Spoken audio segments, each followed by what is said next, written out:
Hello student, अब हम करेंगे हमारा प्रैक्टिस सेट 1.1 का क्वेश्चन नंबर 4। क्वेश्चन रीड करती हूँ मैं ज़रा। On a number line points A B C are such that एक नंबर लाइन पे पॉइंट ए बी सी इस तरह से है कि डिस्टेंस ए सी दिया होता है 10, डिस्टेंस सी बी होता है 8। Find the distance A be considering all possibilities.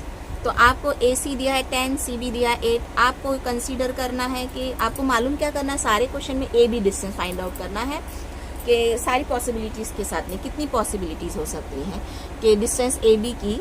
तो देखो हमारे पास 3 पॉइंट्स अगर हैं, हमें पता है वो कॉलिनियर हों, तो उनकी 3 ही पॉसिबिलिटीज़ होती हैं। एक मरतबा कोई भी एक नंबर पॉइंट बीच में, इन तीनों में से तीनों एक करके एक मरतबा मिडल में आते हैं और बाकी के 2 कॉर्नर पे आते हैं, हमको पता है।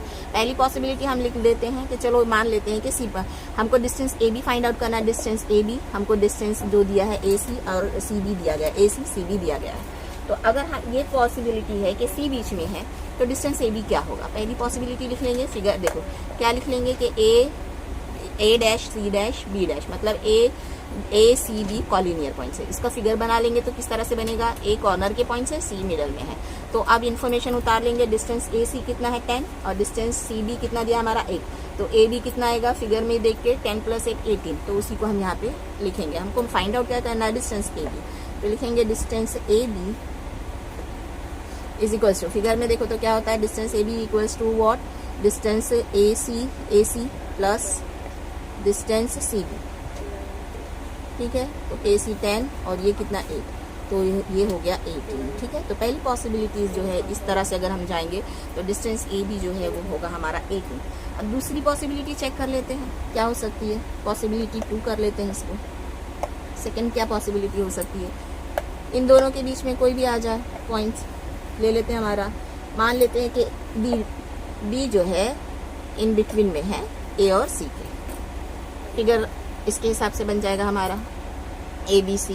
एक लाइन ड्रॉ करो, ए लिखो, उसके बाद बी लिखो, फिर यहाँ पे सी। ये आपको चेक नहीं करना बी यहाँ सी से नज़दीक लिखें या यहाँ, बस ऐसे रैंडमली आपको नंबर्स डाल देना, उस पर आपको गौर नहीं करना है। ठीक है, ए सी अब इन्फॉर्मेशन डालते हैं। हमारे पास ए सी पता है हमको, ए सी यहाँ से लेके यहाँ तक ए सी है हमारा 10 और हमको क्या पता है सी बी हमको पता है 8। तो ए बी क्या हमको सब में ए बी मालूम करना है। सेकंड जो पॉसिबिलिटी है उसमें हमको distance A B find out करना है। ए बी क्या होगा, देखो ये पूरे ए सी में से ये हमको पूरा यहाँ से यहाँ तक पता है 10, इसमें से ये मैं माइनस कर दूँ, ये निकाल दूँ, तो जो बचेगा वो ए बी होगा ना। हाँ, ए सी में से बी सी निकाल दूँ, जो बचेगा वो ए बी होगा। तो A B distance A B कैसे निकालेंगे, distance A B is equals to distance A C minus distance B C. तो ए सी कितना हमारे पास 10, बी सी कितना है 8, तो क्या होगा 2। तो अगर बी को मिडल में लाते हैं, है ना, दूसरी पॉसिबिलिटी में, तो डिस्टेंस ए बी क्या हो जाता है 2। ठीक है, थर्ड पॉसिबिलिटी चेक कर लेते हैं।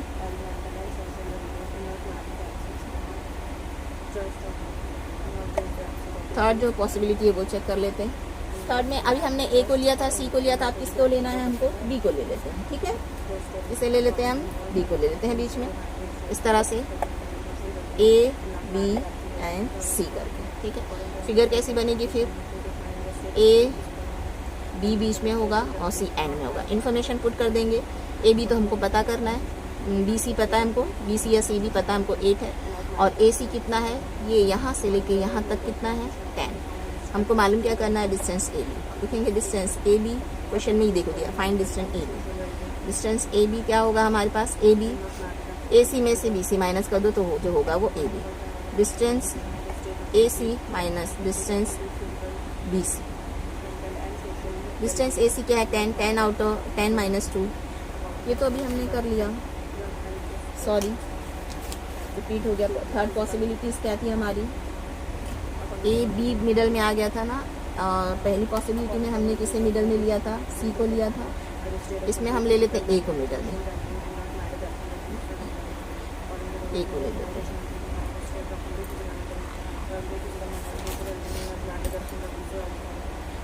ओके,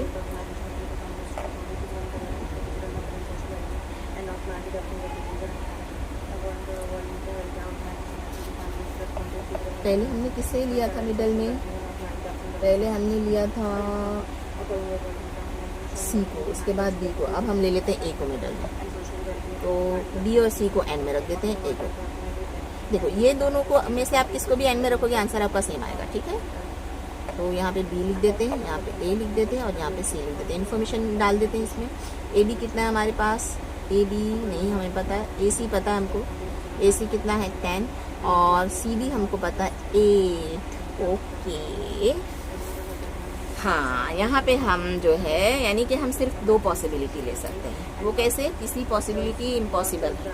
अब वो कैसे इम्पॉसिबल है, अगर हमने ए को मिडल में ले लिया, ठीक है, ए को मिडल में ले लिया तो हमको ए भी फाइंड आउट करना, ये समझ में आ रहा है, ठीक है।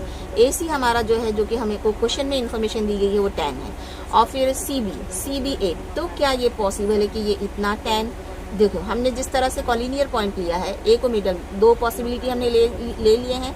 तीसरी पॉसिबिलिटी जो है वो हमारी यही होगी कि ए मिडल में आएगा। तो अगर ये 10 है तो क्या ये पॉसिबल है ये पूरा 8 होगा, नहीं, ये तो इम्पॉसिबल है, क्योंकि ये 10 है तो ये 10 से थोड़ा एक्स्ट्रा, ये तो 11, 12, 13, 14 कुछ भी हो सकता है, लेकिन ये 10 से बड़ा ही होगा। तो मतलब ये थर्ड पॉसिबिलिटी इस क्वेश्चन में है ही नहीं, सिर्फ 2 ही पॉसिबिलिटीज है, ठीक है। तो क्वेश्चन नंबर 4 आपको समझ में आ गया होगा। इसके लिए हमारे पास सिर्फ 2 पॉसिबिलिटी है इन्फॉर्मेशन के हिसाब से। तो आई होप आपको समझ में आ गया। क्वेश्चन नंबर 4 हमारा हो गया है। अब हम बढ़ते हैं क्वेश्चन नंबर 5 की तरफ, ठीक है। अब हम करते हैं क्वेश्चन नंबर 5, जो कि क्वेश्चन नंबर 4 की तरह ही है। क्वेश्चन पढ़ लेते हैं, क्या दिया है। Point X Y Z are collinear such that distance X Y is 17, distance Y Z is 8, find distance X Z, ठीक है। सॉल्यूशन लिखेंगे, इन्फॉर्मेशन उतार लिया, distance X Y 17, distance Y Z 8, distance X Z find out करना है। पहली possibility ले लेते हैं, जो सबसे बड़ा है, डिस्टेंस एक्स वाई, उसी को एंड में लिख देते हैं, है ना। और फिर क्या, एक्स वाई एंड में आ गया तो जेड मिडल में आ गया, लिख देंगे एक्स। आप यहाँ नंबर देख के भी आप पॉसिबिलिटी खुद से ले सकते हो। सबसे बड़े वाले डिस्टेंस को एंड में डाल देते हैं, या फिर आप क्या करोगे, इन दोनों को बीच में लिख दोगे, मतलब इन दोनों में से कोई एक पॉइंट आपको फिर बीच में लिखना होगा उसी हिसाब से, ठीक है। तो अब हमने लिख दिया एक्स वाई आ गया हमारा एंड में, मिडल में आ गया जेड, तो ये लिख दिया possibility X dash Z dash Y, यानी X Z Y is collinear. Okay, अब हमको फाइंड आउट क्या करना है, यहाँ पे एक्स जेड लिखेंगे। Therefore distance X Z is equals to, figure के हिसाब से देखो एक्स जेड कैसे आएगा, एक्स वाई में से जेड वाई माइनस कर देंगे तो जो बचेगा वो एक्स जेड होगा, तो वही लिखेंगे distance X Y minus distance Z Y. X Y कितना है हमारा 17, 17 में से 8 माइनस करो तो 11 हो गया आंसर पहली पॉसिबिलिटी का, ठीक है। सेकेंड पॉसिबिलिटी चेक करते हैं क्या हो सकती है। सेकेंड पॉसिबिलिटी डाल देते हैं। सेकेंड पॉसिबिलिटी में एक्स वाई वाई जेड है ना, इस तरह से हम बना लेते हैं, एक्स वाई और जेड, यानी क्या एक्स वाई जेड, इस तरह से वाई मिडल में आएगा। इसको देख के मैंने बताया एक्स वाई 17 लिख देते हैं, वाई जेड कितना है 8 लिख देते हैं। इस तरह से इन दोनों को ऐड करके हम मालूम कर सकते हैं एक्स जेड, जो कि हमको पता करना है। Therefore distance X Z is equals to distance X Y plus distance Y Z. X Y कितना है 17 प्लस 8, 17 प्लस 8 कितना हो गया बच्चों, 8 में से 3 यहाँ पे ले आओ 20, 20 प्लस 5 25, ये हो गया सेकेंड पॉसिबिलिटी का answer. Third possibility is impossible, तो 2 ही पॉसिबिलिटीज में हो सकती है, ठीक है। चलो अब हम करते हैं क्वेश्चन नंबर 6। चलो बच्चों अब हम क्वेश्चन नंबर 6 पढ़ते हैं। स्केच प्रॉपर फिगर, मतलब सही फिगर बनाना है ये इन्फॉर्मेशन देख के, and write the answers to the following questions, और नीचे दिए गए क्वेश्चंस के आंसर आपको लिखने हैं। तो देखो इफ दिया है A B C are collinear, इसे हम A dash B dash C dash कहते हैं, जिसका मतलब है A B C are collinear. अगर A B C collinear points है यानी एक ही लाइन पर है, and length A C is 11, length B C 6.5, then find length A B. अब इससे पहले आप बोलोगे टीचर डिस्टेंस आ रहा था, मैंने आपको बता दिया था डिस्टेंस और लेंथ एक ही चीज है, ठीक है।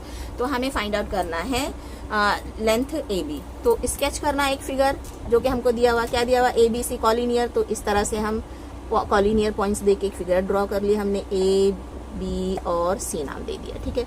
इन्फॉर्मेशन डाल देंगे, ए सी हमें पता है यहाँ से लेके यहाँ तक इन्फॉर्मेशन पता है 11, बी सी हमको पता है 6.5, देन फाइंड ए बी। तो फिगर के हिसाब से कॉलिनियर पॉइंट्स के हिसाब से डिस्टेंस लेंथ दिया तो लेंथ करके लिखेंगे। लेंथ ए बी क्या होगा बच्चों, ए बी क्या होगा, हमको ये पूरा पता है, ये पता है, ए बी मालूम करना है, तो ये पूरे में से ये इतना माइनस कर देंगे तो जो बचेगा वो ए बी होगा ना। तो पूरे को क्या कहेंगे, पूरे का नाम क्या है, लेंथ ए सी, उसमें से माइनस करना है लेंथ बी सी जो हमें पता है, ए सी भी पता है, बी सी भी पता है। लेंथ ए सी है 11, उसमें से माइनस करना है 6.5। अब देखो डिसिमल पॉइंट वाला नंबर माइनस किस तरह से करते हैं वो देख लेते हैं। ये 11 जो है कंप्लीट नंबर है, 6.5 इनकम्प्लीट है, ठीक है। तो ये जो अपना है 11 में ये यूनिट का नंबर है और ये 10 का डिजिट है, ठीक है। तो यहाँ पे 6.5 में ये यूनिट और ये 10 है क्या, नहीं। डिसिमल पॉइंट के इस तरफ वाला जो है ना, ये राइट साइड हो गया, लेफ्ट साइड वाला वो यूनिट का डिजिट होता है हमारा, इसको हम 6 बोलते हैं ना, हाँ कि 60 बोलते हैं, 6 बोलते हैं, 6.5, ठीक है। और पॉइंट के बाद का जो नंबर है वो यूनिट से भी छोटा नंबर होता है। तो हमेशा हम लोग जब माइनस करते हैं या प्लस करते हैं तो यूनिट के नीचे यूनिट उतारते हैं, तो इसलिए 6 जो है ये वाले 1 के नीचे उतरेगा और डिसिमल पॉइंट यहाँ और 5 इसके आगे उतरेगा। अब इन नंबरों को हमको माइनस करना, यूनिट 10 आपको समझ में आ गया ना, यूनिट के नीचे यूनिट, 10 के प्लेस पे 10 नंबर डिजिट उतार के हम लोग प्लस या माइनस करते हैं। अब माइनस करना है तो देखो 11 के पास कुछ नहीं है, मतलब इस तरह से डॉट डाल देंगे, ठीक है। डॉट डाल के हम यहाँ पे 0 लिख सकते हैं, इसका भी मतलब 11 ही होता है। ऐसे लिख देखा है ना आपने, इस तरह से डॉट डॉट डाल के 0 लिख दो तो भी 11 ही माना जाएगा, ठीक है। अब माइनस करना है तो आपको ऐसा करना है, ऐड में एडिशन में तो आप डायरेक्ट कर सकते हो इस तरह से बिना यहाँ पे पॉइंट डाले, या फिर पॉइंट डाल के करोगे ज्यादा बेटर है, ठीक है। पॉइंट डाल दिया हमने। अब 0 में से 5 माइनस करने का जो मेथड है हमारा बिल्कुल वैसे ही माइनस करेंगे, बस डिसिमल पॉइंट के नीचे डिसिमल पॉइंट उतरेगा। 0 में से 5 नहीं जाता तो यहाँ से एक बोरो करेंगे, तो यहाँ 1 था तो यहाँ पे आ गया, तो यहाँ कुछ भी नहीं बचा, अब क्या बचा, 1 के प्लेस पे 0। अब ये हो गया 10 हमारा, ये 1 0 के पास आया और 10 हो गया, इसमें ऐड नहीं होगा, उसके बाजू में ये शो करेगा अपना नंबर। तो ये 10 हो गया, 10 में से 5 गया तो कितना बचा, 5। डिसिमल पॉइंट के नीचे डिसिमल पॉइंट उतारेंगे। 0 में से 6 जा सकता है क्या, नहीं, तो बाजू वाले नंबर से इसको मिला लेंगे। तो ये कितना हो गया, देखो बाजू वाले नंबर से क्यों मिला रहे हैं हम लोग, क्योंकि इसके आगे डिजिट नहीं है, ठीक है ना। नहीं तो यहाँ से एक बोरो कर लेते, तो यहाँ से एक बोरो कर लिए तो ये कितना हो गया, 10 हो गया, है ना। 10 में से 6 गया तो कितना बचा, 4। तो आया हमारा आंसर 4.5। मैं फिर से समझा देती हूँ, 11 दिया है, 6.5 माइनस करना है तो ये 6 1 के नीचे उतारेंगे, डिसिमल यहाँ पे भी डिसिमल पॉइंट लिख देंगे और यहाँ पे कुछ नहीं तो 0 लिखेंगे। फिर क्या करेंगे, यहाँ से एक बोरो करेंगे 10, 10 में से 5 गया 5, ये 0 था, यहाँ से हमने बोरो कर लिए तो ये हो गया 10, 10 में से 6 गया 4, 4.5 जो हो गया इसका आंसर। अगर यूनिट दिया है हमको सम में मीटर में तो यहाँ पे हम यूनिट लिखेंगे, नहीं दिया है तो बस ऐसे ही लिख देंगे आंसर, ठीक है। तो क्वेश्चन नंबर 6 का पहला क्वेश्चन आपको समझ में आ गया। सेकेंड क्वेश्चन देखते हैं। क्वेश्चन नंबर 6 का सेकेंड क्वेश्चन करते हैं। क्या दिया है क्वेश्चन, रीड करते हैं। If R S T is collinear, ये देखो आपको इस तरह से डैश डाल के दिया है, मतलब वो कॉलिनियर है, और सिर्फ आर एस टी कॉलिनियर दिया है तो आपको पता नहीं रहेगा कि कौन सा पॉइंट कॉलिनियर है। कॉलिनियर अगर है मतलब कौन सा पॉइंट मिडल में है, कॉलिनियर अगर होगा तो इस तरह से डैश डाल के दिया जाएगा, ठीक है। हाँ, तो if R S T is collinear and line length S T is 3.7, length R S is 2.5, then find R T. सबसे पहले हम लोग जो पॉइंट कॉलिनियर दिया है उसकी हम फिगर ड्रॉ कर लेते हैं। हमारा आर एस मिडल में आएगा, बिटवीन में आएगा और टी एंड में, ठीक है। इन्फॉर्मेशन पुट कर देते हैं। एस टी कितना है, एस टी पता है 3.7, आर एस हमको पता है आर एस कितना है 2.5। फाइंड आउट क्या करना था हमको क्वेश्चन में, आर टी फाइंड आउट करना था ना, यहाँ आर टी फाइंड आउट करना दिया है। देयरफॉर लिखेंगे डिस्टेंस, लेंथ करके दिया तो लेंथ ही लिखेंगे। Length R T is equals to what, R T क्या होगा, फिगर में देख के समझ में आ रहा है आर टी क्या होगा, आर टी यहाँ से लेके यहाँ तक R S plus S T, length R S plus length S T. R S 2.5, ये 3.7, ऐड कर दो, 2.5 में ऐड करो 3.7, 7 और 5 कितना हुआ 12, 12 का 1 कैरी 1 यहाँ पे करेंगे, डिसिमल पॉइंट के नीचे डिसिमल पॉइंट आएगा, 3 + 2 5, 5 + 1 6, 6.2 हो गया आंसर, ठीक है। क्वेश्चन नंबर 3 करते हैं। अब हम करते हैं क्वेश्चन नंबर 6 का क्वेश्चन नंबर 3, ठीक है। If X Y Z is collinear and length X Z is 3√7, length X Y is √7, then length Y Z find out करना है। सबसे पहले फिगर ड्रॉ कर लेंगे हम लोग, कॉलिनियर पॉइंट इस तरह से x है, फिर y है, फिर z है। इन्फॉर्मेशन पुट कर देंगे। एक्स जेड हमको पता है, एक्स जेड पता है, पूरा यहाँ से लेके टोटल यहाँ तक हमको पता है। कितना दिया गया? 3√7। और एक्स वाई पता है हमको, एक्स वाई पता है √7। फाइंड आउट क्या करना है हमको? वाई जेड लिखेंगे, लेंथ वाई जेड। फिगर में देखेंगे फॉर्मूला कैसे बनेगा, वाई जेड फाइंड आउट करना है। ये हमको पूरा पता है और ये पता है, तो पूरे में से ये इतना निकाल दो। ये पूरा हमको पता है, पूरे में से ये इतना माइनस कर दो, तो जो बचेगा वो वाई जेड होगा। तो वही फॉर्मूला हम यहाँ पे बना देंगे। एक्स जेड में से माइनस करेंगे क्या? X Y. Length X Z में से length X Y minus length X Z कितना है? 3√7। उसमें से माइनस करना है √7। तो देखो अब इसे माइनस कैसे करेंगे, बच्चे कंफ्यूज हो जाएंगे। 3√7 में से ये कुछ यहाँ पे कुछ भी नहीं, यानी 1 है, ठीक है। यानी ये ऐसे देख के पता चला है कितना √7 है, 1√7। तो 3√7 में से 1√7 गया तो कितना √7 बचा? 2√7। जैसे कि मैं अगर कहूँ कि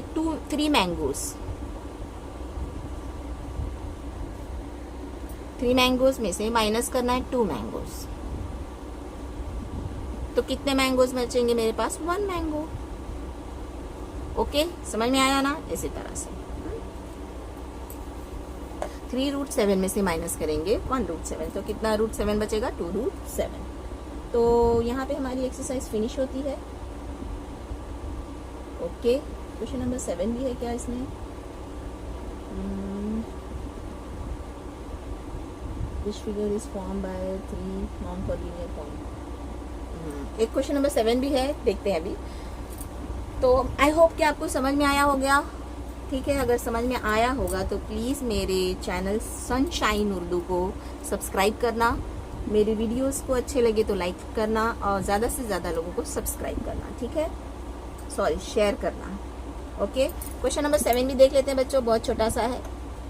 क्या दिया है? Which figure is form by 3 non collinear points. 3 non collinear point से कौन सा फिगर बनता है? देखो, कॉलिनियर पॉइंट्स मतलब क्या है? 3 कॉलिनियर पॉइंट्स मतलब एक ही लाइन पे है। अगर 3 नॉन कॉलिनियर पॉइंट्स है मतलब क्या है? 2 पॉइंट्स तो एक लाइन पे होते। कहीं पे भी आप कहीं से भी कहाँ पे भी कहीं पे भी 2 पॉइंट्स ले लो, तो 2 पॉइंट मिलाओ तो एक लाइन ही बनती है। देखो, इन दोनों को मिलाओ, लाइन बनती है। यहाँ कहीं पे मिला दो इन दोनों को या इन दोनों को, तो लाइन, एक ही लाइन बनती है। तो 2 पॉइंट्स जो एक लाइन फॉर्म करते हैं, लेकिन 3 पॉइंट्स अगर नॉन कॉलिनियर है तो क्या करेंगे? वो 3 पॉइंट मतलब 2 तो होंगे, कहीं पे एक तीसरा ले लो। तो कौन सी फिगर ड्रॉ होती, जल्दी बताओ? ट्रायंगल। तो इजी आंसर है। तो क्वेश्चन दिया गया है which figure is form by 3 non collinear point, तो लिखेंगे a triangle is form by 3 non collinear point. क्या लिख देंगे? A triangle is form. जिस तरह से क्वेश्चन है बस वैसे ही आंसर डाल देना। तो विच फिगर इज फॉर्म, तो विच फिगर की जगह क्या लिख देंगे आप? अ ट्रायंगल इज फॉर्म, ठीक है। आगे क्वेश्चन उतार देना है। आई होप आपको ये एक्सरसाइज अच्छी से समझ में आई होगी, ठीक है। फिर गुड बाय।